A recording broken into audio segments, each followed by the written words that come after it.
ఆంధ్ర తెలంగాణలో తక్కువ ఫీజులతో high quality results ఇస్తున్న ఏకైక సంస్థ తిరుమల్ ఐఏఎస్ ఇన్స్టిట్యూట్. అధినేతపై ఈగ వాలిన అర నిమిషం ఆగడు. ఆగ మేఘాలపై మీడియా ముందు వాలిపోయి చెడుగుడు ఆడుతాడు. నాయకుడిని ఒక్క మాట అంటే 100 మాటలతో సమాధానమిస్తాడు. కానీ కొన్ని రోజులకు మైక్ బంద్ కావాల్సిందే. నో సౌండ్ అంటోంది అధిష్టానం. కాస్త పక్కన ఉండు అంటూ ఆదేశాలు జారీ చేసింది. కిరణ్ రాయల్ విషయంలో జనసేన కీలక నిర్ణయం తీసుకుంది.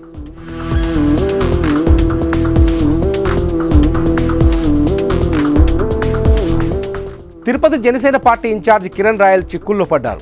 బెదిరించి మోసం చేసి అన్ని విధాలుగా వాడుకొని ₹1 కోటి పైగా డబ్బు కాజేశారని లక్ష్మి అనే మహిళ ఆయనపై చేస్తున్న ఆరోపణలు రాష్ట్ర రాజకీయాల్లో దుమారం రేపాయి.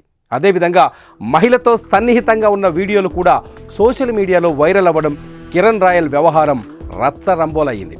ప్రతిపక్షాలకు కిరణ్ రాయల్ మంచి స్టఫ్ అయ్యారు. ఆయన వ్యవహారంతో జనసేన పార్టీని ఏకిపారేస్తున్నారు.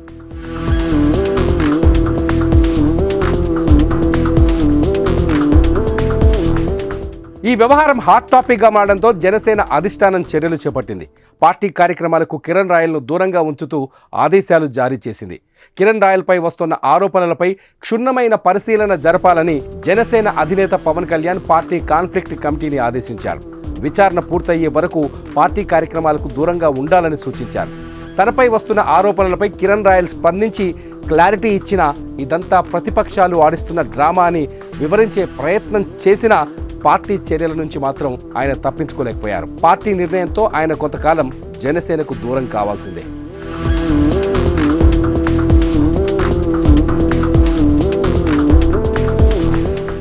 కిరణ్ రాయల్ పవన్ కళ్యాణ్ వీరాభిమాని. పవన్ కళ్యాణ్ జనసేన పార్టీ పెట్టినప్పటి నుంచి ఆయన వెంటే నడిచారు.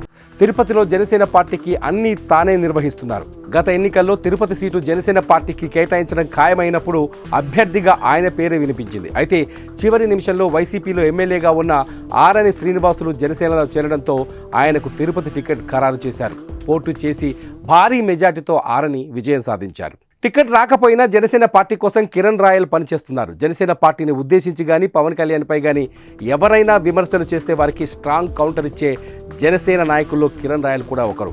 ఇప్పుడు ఆయనపై మహిళ సంచలన ఆరోపణలు చేయడం, వీడియోలు బయటకు రావడంతో చిక్కుల్లో పడాల్సి వచ్చింది. మరి పవన్ కళ్యాణ్ వేసిన కమిటీ ఏం తేల్చనుంది? కిరణ్ రాయల్ భవిష్యత్ ఏంటన్నది త్వరలో వేచి చూడాలి.